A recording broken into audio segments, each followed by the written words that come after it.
Hey, what's up? This is Aegis here.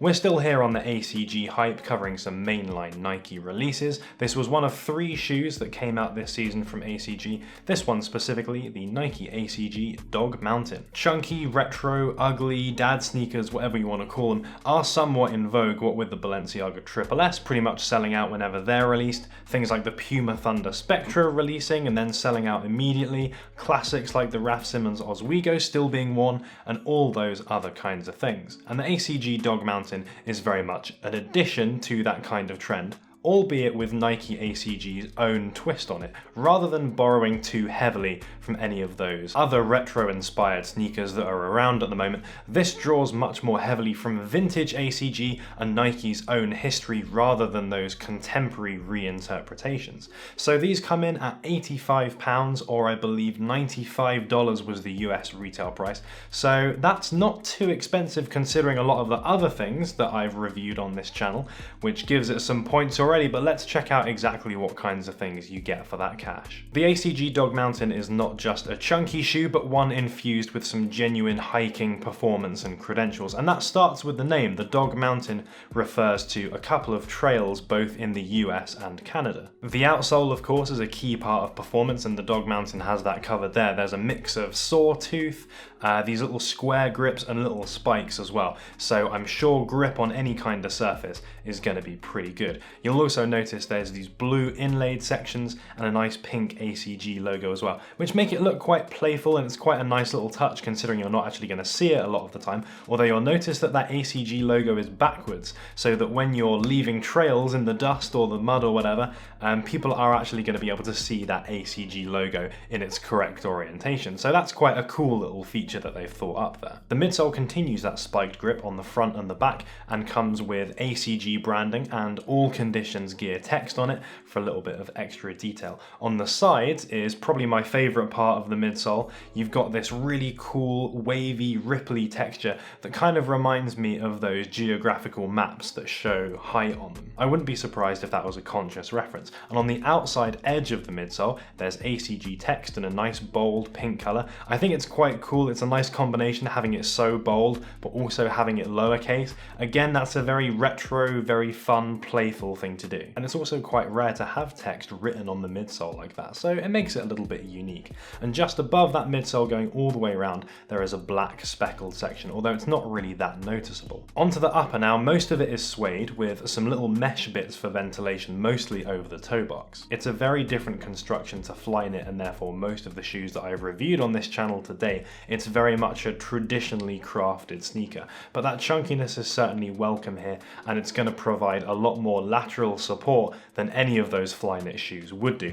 I know on times when I've been on rough terrain using those Flyknit shoes, it's very, very easy to lose your footing and to kind of roll an ankle, but that's going to be way less of a problem here, which is definitely good from my perspective. Despite that mesh section over the toe box, these are a fairly warm shoe. So although these were styled with very lightweight gear, kind of short shorts and a t-shirt, you might find that in weather hot enough to wear those things, your feet might get a little bit warm as well. Although to be honest, we could have guessed that these would be a much warmer shoe than the highly breathable Flyknit, and if you do need that lateral support and you need that grip for hiking trails and stuff, you don't have that much choice, and these will certainly be cooler than a lot of walking boots, which tend to come up a bit higher on the ankle. But aside from that potential warmth, which isn't always going to come into play of course, I've got to say I was pleasantly surprised by the comfort level of these. I was a little bit apprehensive going in because of the number of Flyknit shoes I have. I thought that I was going to be a little bit spoiled and these weren't going to feel great, but I've got to say that these feel supportive,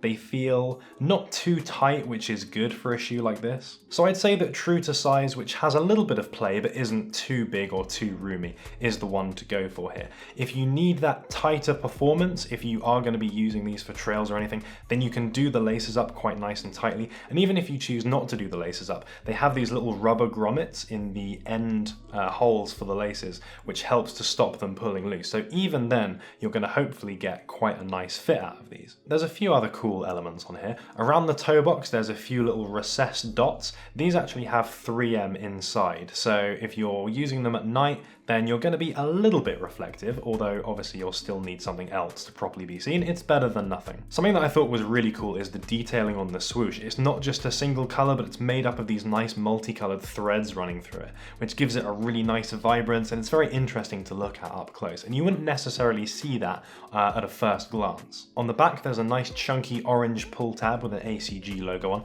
and you'll also find an ACG logo on the tongue of this shoe. So there's certainly no mistaking that this is an all-condition shoe meant for all conditions. I think there's a total of 5 ACG logos on here. Also on the upper of the shoe, on the inside edge, there's an embossed Nike logo with some embossed longitude and latitude coordinates as well. I assume that's either the coordinates for a Dog Mountain trail or for Nike HQ. One of the two, I'm not sure. The laces and the area around that are really, really colorful. The laces themselves kind of remind me of that climbing gear rope that you see with all of those different colors woven in there. I think there's 3 or 4 colors. So again, it's one of those things, if you see them up close, that complexity and those different things, that playfulness really starts to reveal itself. Those elements and the swoosh together really stand out against the black and help evoke that retro feeling quite a lot, considering that this is still a majority black shoe. Normally a retro colorway of something will do away with black completely and just go for something crazy, like indeed the other colorway of the ACG Dog Mountain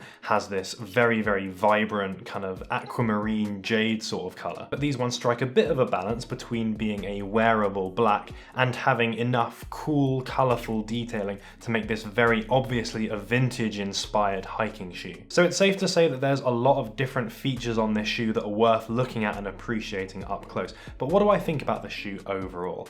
I've got to say that initially when I first saw these, I didn't really like them at all, and for that reason I avoided them when they first released. I think that's partly because of that stronger inspiration from vintage Nike ACG and vintage hiking gear, as opposed to those other popular chunky or ugly dad sneakers that are around at the moment, which do take a bit more of a modern twist on things. For example, the Puma Thunder Spectra I think is one of my favorite examples of that at the moment. However, over time I've become more receptive to that ugliness and to the retro look of these shoes, and I feel like it would be a cool direction to take some of my wardrobe in, rather than focusing exclusively on all of those very sleek Flyknit shoes. The other thing that changed my mind on these was that I happened to come across them when I was shopping in London, and being able to see them up close and have a look at all of those cool little details yourself, that helped swing it over for me as well, because there are so many interesting, cool little fun bits about this shoe. It gives me the feeling that overall the designers didn't take themselves too seriously when they were coming up with the design for the Dog Mountain, and that's something that I can definitely appreciate. I also felt like I had a bit of a need for a shoe like this because, as I said, so many of my shoes are Flyknit or Primeknit or whatever. They don't tend to have great grip, they're more for urban environments, for running and stuff, and they tend not to have great lateral support for the same sort of reason. They are just a sock-like fit. So if you're on rough terrain, your foot can easily slide around and do some weird stuff. And on those rare occasions when I do actually go out for a proper kind of walk or something, then I felt like I needed something a bit better, but something that's still kind of cool. So all of those things in an £85 or a sub $100 package, and that cool ACG branding and the credentials that come with that, I think makes this a pretty decent value sneaker. Some very quick thoughts on how to wear these. Of course, going for that retro inspired style and injecting some color into those outfits is definitely going to be the way to go with these. I think relying on all black and letting these shoes only do the talking is perhaps a little bit too much of a contrast. Even if you're just wearing a little subtle bit of color, a little bit up here, just getting some neon accents going on, that's going to mirror the shoe quite nicely, and I think it's going to make a nice cohesive look. But you could also go really crazy and just mix up a whole bunch of different colors, as they do in some of the ACG lookbooks that some of the retailers put out. Not everything really needs to match either. Mixing up those different neon vibrant tones I think is really cool and really helps make the most out of this shoe. You don't want them to overpower the rest of your outfit. I did mention that these can get a bit warm, but I still think it's an effective thing to do, rocking these with some shorts and then go for some nice mid-height socks as well, and that's going to be a very appropriate appropriate summer hike kind of look. But of course, save them for a cooler day too, and maybe rock them with some lightweight pants, something like those Riot Division 2 pocket pants, for example, I think could go pretty nicely and make a decent combo. And that's pretty much everything I have to say about the ACG Dog Mountain. All in all, this is a shoe that I'm pretty impressed with. I didn't really know what to expect going in. It's very different to other things that I have, but I was pleasantly surprised, and it's a style of sneaker that I would certainly want to pick up again. But let me know your thoughts on this shoe. Is this too ugly for you to be bothered with? Are you not really into that retro side of things? You'd rather go for that futuristic Flyknit? Or do you maybe fancy mixing things up and taking some proper vintage inspiration? Please do leave your thoughts down there in the comments. And if you enjoyed this video, please do give it a like. I will hopefully be back next week, although when this video comes out, I'll be on holiday, so that'll be nice, but it might mean that there'll be a little bit of a video delay, so we'll see about that one. But either way, thank you so much for watching, and I'll see you in the next video.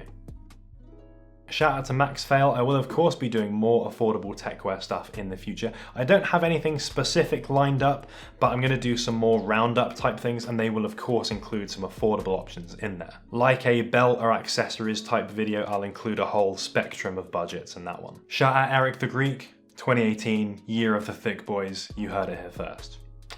Thanks for making it all the way to the end of this video, hope you enjoyed it. If you want to catch some more stuff, there'll be links going up there as always, and there's going to be a little subscribe button on one of those two sides, so you can hit that and make sure you're notified when some cool new techwear stuff goes up.